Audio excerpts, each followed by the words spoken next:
обеспечить себя лично резервной генерацией.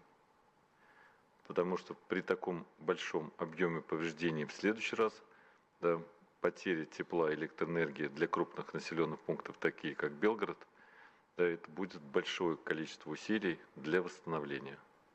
И мы на такой объем ИЖС, еще раз повторюсь, мы не сможем обеспечить просто по определению.